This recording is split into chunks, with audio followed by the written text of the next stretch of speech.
Somewhere between the explosions, anvils, and scream that still echoes in your memories, Tom and Jerry built an entire universe of chaos. But behind every chase, there were side characters who stole scenes and our childhood hearts. Let's revisit every Tom and Jerry character you swapped out for Rent, deadlines, and burnout. There was something different about Spike. He wasn't just another angry English bulldog. He was the heartbeat of those old Tom and Jerry shorts. A dad, a protector, a gentle giant who could destroy a house just to keep his kids safe. And Tyke, the little puppy who made chaos feel like family. When he looked up at his father, every hammer to the head, every explosion suddenly felt worth it. Because somehow, in a show built on violence, they were the calm. This father and son duo first appeared in the Tom and Jerry series in the 1940s. The characters became so popular that they got their own cartoon show in 1957, but the studio shut down after making only 2 episodes. The bulldog who could survive dynamite was finally taken down by a pencil, never lifted again. Spike and Tyke resurface years later in the 1970s. Softer lines, new voices, the same loyalty, but something about them felt different. Like an echo of Saturday mornings long gone, back when cereal commercials ran longer than our attention spans. Spike and Tyke weren't just side characters, they were reminders of when cartoons had heart behind the slapstick. When even the angriest dog still tucked his kid in at night. Maybe that's why they stayed with us. Because for one brief moment in cartoon history, they made violence feel like love. Okay, son. Take it from here. Then there's Quacker, the emotional support duck no one asked for. Every time he appeared, it was like the writers said, "Okay, we've had enough violence. Let's make the audience cry now." Quacker wasn't just innocent, he was dangerously innocent. He looked at Tom, a literal predator, and said, "Mama, that's not bravery. That's generational trauma with feathers." This little guy waddled through explosions, watched his friends die in slapstick slow motion, and somehow, he still believed in love. It's like he was raised on Hallmark movies and denial. To Tom and Jerry, Quacker was less of a character and more of a seasonal emotional reset button. Every few episodes, the writers dropped him in just to remind you that cartoons could feel things right before Tom got hit with a lawnmower again. But here's where it gets sad. After "That's My Mommy" and a few other tear-jerkers, Quacker just vanished. No goodbye, no pond funeral, just silence. Like the network collectively decided, yeah, no one needs closure for the depressed duck. He came back in the 80s though. New voice, brighter colors, zero personality. Basically the duck version of a reboot no one asked for. And yet every time you see him, something hits you. Because deep down, we all were Quacker once. Confused, hopeful, running through chaos, just trying to find a mom in a world full of falling pianos. So yeah, he may have only appeared a few times, but Quacker taught us one timeless truth. Sometimes being naive is the only way to survive Saturday morning television. Then there's Nibbles, or Tuffy, if you watch the episodes where he suddenly had a French accent for no reason. The diaper demolition mouse, Jerry's nephew, apprentice, emotional support intern, whatever the plot required that week. Nibbles was basically Jerry's unpaid intern in the art of chaos. He didn't just help cause destruction, he studied it. There's a difference between being part of the problem and majoring in it. This mouse was born wearing a diaper and an attitude. He'd smile, wave, and drop a bomb bigger than himself. Then apologize in baby talk like that somehow made it okay. Jerry really said, "Let me teach this child how to commit arson." That was terrorism in a diaper. And yet, we loved him. Because behind that cherubic face and explosive resume, Nibbles represented something pure. The idea that curiosity, chaos, and cuteness could coexist. He didn't understand danger, he just trusted Jerry to fix it before it exploded. Spoiler, Jerry never did. Every plan started cute and ended in property damage. After the 1950s shorts, Nibbles bounced in and out of existence like a cartoon fever dream. He'd show up every decade or so, always younger, always louder, like that one relative who still calls Saturday morning cartoon time, even though it's been gone for 30 years. He had a French accent for no reason, like he studied abroad for Chaos. His French accent? Still unexplained. His species? Possibly immortal? His diaper? Never once washed. That's not curiosity, that's felony-level optimism. But here's the thing, Nibbles was our chaos child. He was what every Gen Xer once was. A wide-eyed kid watching things blow up on screen, completely trusting that somehow it would all be fine. If OSHA existed in the Tom and Jerry universe, Nibbles would be a case study. And that's why he stuck with us. Because beneath all the explosions, Nibbles reminded us of something we forgot we used to be. Small, fearless, and convinced the world was hilarious. Every time he smiled, something exploded. He didn't need supervision, he needed an exorcism. To be fair, if I had that much confidence in a diaper, I'd be unstoppable too.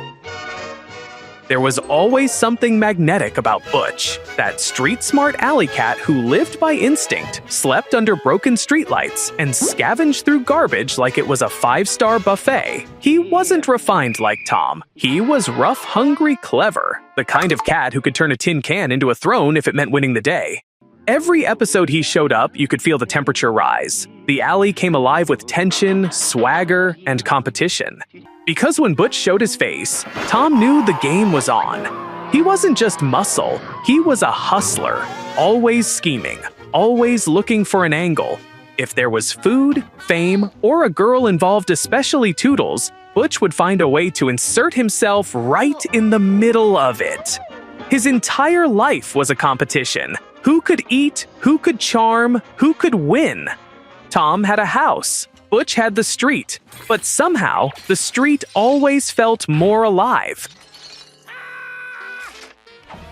He didn't chase success, he scavenged it. He clawed it out of trash cans and alley corners, and he did it with style. And when he smiled, you believed him, even when you shouldn't. He wasn't cruel, he was just wired for survival. He'd team up, double-cross, and charm his way through any situation if it meant getting one step ahead. That's what made him dangerous. That's what made him real. Butch didn't just vanish. He faded out like jazz on a scratched vinyl. One minute he's stealing a fishbone and flirting with Toodles. The next, he's gone, replaced by safer, cleaner cartoons that didn't flirt with chaos or class. See, Butch represented something networks didn't want anymore. That post-war swagger. That working-class cool. The alley cat who didn't own a house, but owned every moment. When animation shifted to the suburban dream, perfect lawns, happy families, talking cars, there wasn't room for alley cats who hustled under streetlights. Tom could adapt, Jerry was universal, but Butch? He was too real, too adult. By the late 50s, Butch was gone, buried somewhere between MGM's studio dust and America's new obsession with squeaky clean optimism. When he came back in the 80s, the edge was gone. The voice was softer, the grin was sanitized. He was a cat without a city. Fans who grew up on those reruns noticed. The spark was missing, that bit of danger, that wink to the audience that said, "You know life isn't perfect, kid, but it sure sounds good when you make it out alive." Butch was the first cartoon cool guy who got retired by the future, and that's what makes him special. Because while Tom and Jerry became legends, Butch became something rarer, a memory. He's the friend from childhood you can't quite picture. But when his face flashes on screen, you feel it. That little hit of black and white rebellion from a time when cartoons were loud, rough, and alive. And somewhere out there, under an animated moon, Butch is still rummaging through trash cans, grinning, plotting, and waiting for his next scene. If cool had a fur coat, it was Butch. He wasn't evil, he just had better PR. And then there was Toodles galore, the cat who never said a word, but somehow made every cat lose his mind. She didn't run, she didn't chase, she just existed. And the whole show turned into a jazz song about heartbreak. Toodles wasn't a character, she was an idea, elegance, temptation.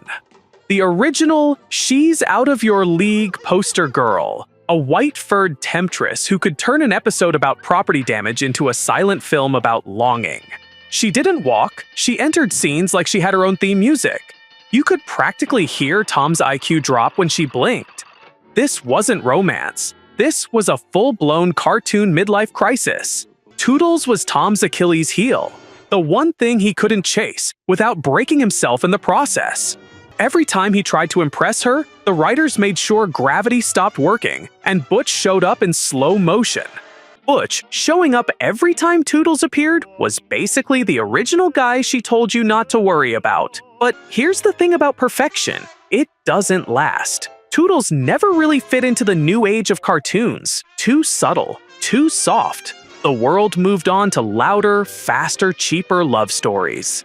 She faded away quietly, like an old jazz record left in the sun. By the time she reappeared decades later, she was smoother, shinier, a product instead of a presence. The same name, but none of the magic.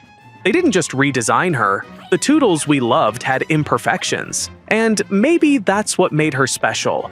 She never said a word, but she showed us everything we forgot about falling in love for the first time, when it was clumsy, impossible, and absolutely worth chasing. Because somewhere in that flicker under the moonlight and saxophone glow, Tom's still looking up, and she's still looking back, pretending not to notice. And then there was Mammy Two Shoes, the voice, the slippers, the shout that made Tom freeze midair. You never saw her face, just her house shoes and her authority. To generations of kids, she was comedy. To adults looking back, she was history. She represented an entire era of animation, one that reflected the times, for better and worse. She was the only human voice in a world of chaos, and yet the one who got reduced to a stereotype. Every millisecond of her screen time made you sit up straighter, even as a kid. She didn't need a face. She had that tone. You could hear disappointment through walls. But here's the thing most people forget. Mammy wasn't the joke. She was the order. In a cartoon built entirely on mayhem, she was the only one holding everything together. She kept the house standing, the rules intact, and somehow, she forgave Tom every single week. Tom could blow up her kitchen and she'd still feed him the next episode. That's generational patience. Mammy invented, "I'm not mad, just disappointed." Over time, she disappeared from reruns. Studios edited her out, replaced her with a generic white housekeeper voice, and for years, her presence was treated like a mistake. Don't tell me you're afraid of that little mouse. But here's the truth. Mammy Two Shoes wasn't the problem. The way she was drawn was. Her character deserved more than a caricature. Because underneath the accent, the apron, the old Hollywood framing, she was the one constant voice of reason. She was the adult in a show that had none. Honestly, you think Jerry's the hero? Mammy was the real MVP. When you look back now, she's not just a relic of outdated animation. She's a reminder of how far we've come, how even cartoons can evolve, how characters can be reimagined with the dignity they always should have had. Because maybe Mammy wasn't just yelling at a cat. Maybe she was trying to teach an entire generation of kids what accountability sounded like. Now get in there! The chases end, the credits roll, but the chaos never really stops. Somewhere out there, Tom's still plotting, and Jerry's still 2 steps ahead. And if you're still here, subscribe. It's the adult version of pouring another bowl of cereal.